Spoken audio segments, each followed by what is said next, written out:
Welcome children to the online session. This is Smriti ma'am from SV Union High School and Junior College. We are going to start with chapter number 3, Exogenetic Processes Part 1, page number 23. In this module, we are going to study few concepts. Number 1, weathering, the different types of weathering, the physical or mechanical weathering, the chemical weathering, and the biological weathering.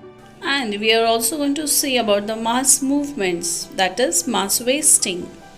Students, in the earlier session we have seen the second chapter, endogenetic movements, means the movements which are taking place inside the earth's surface. Many landforms are formed due to the internal movements. Many processes occurring on the earth's surface also lead to the formation or degradation of landforms continuously. So in this chapter, we are going to study the exogenetic, external processes and the landforms formed by them. Observe the given pictures. You have to observe the physical appearance of the rocks in each picture. You can see that the rocks have been broken. They have holes on them and they are fractured. In one of the picture, you can also see that the statue has been deformed. So why does this condition of the rock takes place?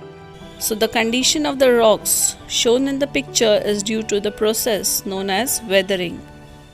Landforms formed on the earth's surface as a result of internal movements are called primary and secondary landforms. For example, we have seen the formation of continents, mountains, plateaus and plains. And because of external processes like weathering, erosion, transportation and deposition, the primary and secondary landform give way to the tertiary landforms. These are totally new type of landforms. For example, the valleys, the sand dunes, the deltas and the U-shaped valleys. Many processes which acts externally outside the earth's surface are mainly because of solar energy, or maybe the gravitational force and the kinetic energy which is associated with the moving objects on the earth's surface like wind and river. Before we understand the detailed concepts of 3 types of weathering, we will understand what is weathering. Weathering is a natural procedure or natural phenomena in which the rocks break or they get weak and they finally break into pieces, which is called as weathering of rocks. Weathering can be of 3 types: mechanical, you can also call it as physical weathering, chemical and biological. So if you go in the dry areas, in the arid climates, the mechanical weathering is dominant, while in humid climates, chemical weathering is more effective. Biological weathering occurs because of living organisms. Try this. Take an onion, cut it in the middle. Observe the cut parts. Try to remove each skin layer of these parts. As the onion's skin layer can be peeled off, same procedure, same phenomena takes place even with the rock, which is called as exfoliation. Students, as you know that the rock gets exposed to lots of sunlight and water. So when this rock is get exposed to sunlight, this exposed part of the rock is heated more as compared to the inner part, which remains comparatively cooler. And due to this, the outer layers of the rocks get peeled off and they fall apart from the main rock. This process of exfoliation occurs in this way. Students, if you observe this given photograph, you can see the middle part of the rock is being exposed. Unlike the middle part, the outer layer, the outer part of the rock appears as layers. So this process is a process of mechanical weathering which takes place on the rock. This is called exfoliation of the rock. Mechanical weathering mainly occurs because of the following reasons. Number 1 is temperature, frost, crystal growth, release of pressure and water. Let's understand every reason of mechanical weathering in detail. First one is temperature.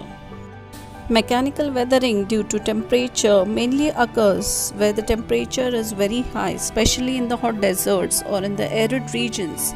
Rocks are made up of minerals. Because of high temperature, the minerals which are there in the rock, they expand during the daytime, and in the night time when the temperature cools down, these minerals contract. Every mineral expands to a different extent as per its property. Now, continuously expansion and contraction leads to tension in the rock particles. When the tension in the rock particle increases, cracks develop in the rocks and they become weak and they finally break. So, in short, you can say that increase in temperature, the rocks undergoes weathering and it breaks down into pieces, which is called as weathering, mechanical weathering.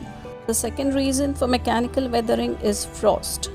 Students, you'll understand that this particular reason is mostly found in the areas where the temperature drops below 0 degrees Celsius, where the water also freezes. When there are cracks in the rock, the water gets accumulated in those cracks, and in the night time when the temperature freezes, this water changes into ice.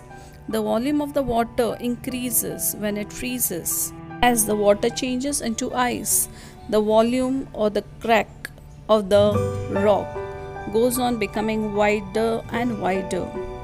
Its volume increases and it leads to the tension in the rock, and they shatter, they break down, which is called as mechanical weathering by frost. In rocky coast, the waves hit the sea cliff. The sea waves are alkaline in nature. So when this alkaline water gets hit to the rocks, the soluble minerals or materials in the rock, they start getting dissolved with the alkaline water, which leads to the formation of small holes in the rock, and this is the effect of solution. This alkaline water which gets stored in the holes, now because of sunlight, because of heat, the water starts getting evaporated and only crystals of these alkaline water remain in the rocks. As these crystals occupy more space, it leads to the tension in the rock. Holes are formed in the rocks. It looks like a honeycomb. You can observe these holes which are formed on the rock in this photograph. The next reason for mechanical weathering is a release of pressure. Students, we have seen that tension is created in the rock because of temperature. Even the water that is changing into ice creates tension in the rock and it leads to the formation of weathering. When tension is created in the rock, the outer layers, they exert pressure on the lower layer or the inner layer of the rock, and up to certain limit the pressure can be tolerated. Later the inner layers will start getting free from the pressure, and this leads to the formation again of mechanical weathering by release of pressure. The next factor responsible for the mechanical weathering is water.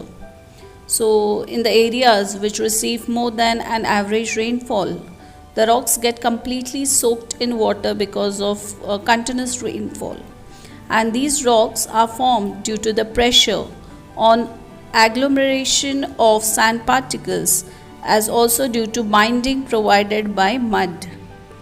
Agglomeration is nothing but it is the collection or cluster of sand particles which are binded together with the help of mud.